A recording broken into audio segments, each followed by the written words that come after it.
Welcome back, everybody. Time for our Legal Eagles. A national restaurant chain is now under attack for the way the company handles tips.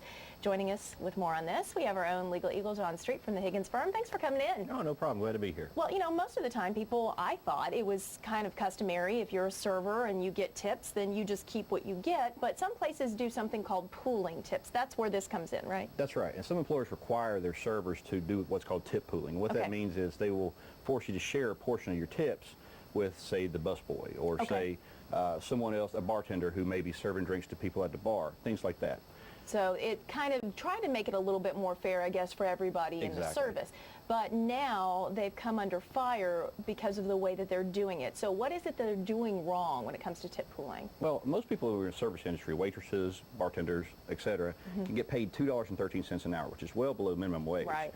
But the employers can get a tip credit for tips that they receive as, of course, their job. Right. So when these employers force their employees to pool their tips, which is allowed in some circumstances. It's not always allowed. And the thing you want to look at is who is actually sharing the tips and how much of their actual tips are they having to share.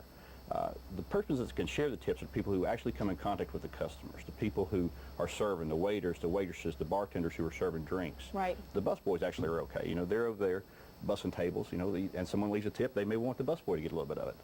As long as it's reasonable to think that they wanted this person to get part of this tip they're leaving, then it's okay. But what's not okay is a manager, a cook, someone like that.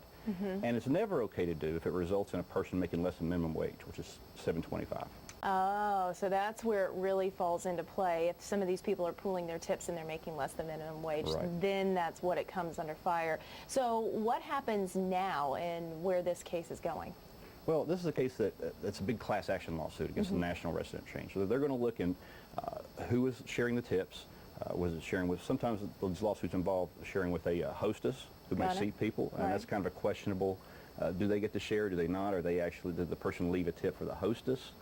So, you know, it's a good question. So I don't know where it's going to go from here. It's just really getting started. I know it's really going to be hard fought. I read that this particular chain called all the claims bogus. So we'll see. But, you know, if it is happening to you, what you need to do is make sure that you talk to an attorney, because every single case is going to be different. It's going to be a lot of factors they look at to determine whether this is allowed or not. And the employer could come back, and if they are found liable, what they will lose is this ability to pay you $2.15 an hour, and they'll have to pay you minimum wage for all those hours.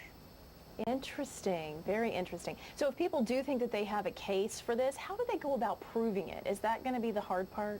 Well, I mean, you're going to have income tax returns. You're going to have records of what you made. You're going to have somewhere, most restaurants require you to put your tips down, how much you're making, to make sure that you are getting paid this. You know, the record keeping requirement is on the restaurant. It's not on the employee. So. Okay.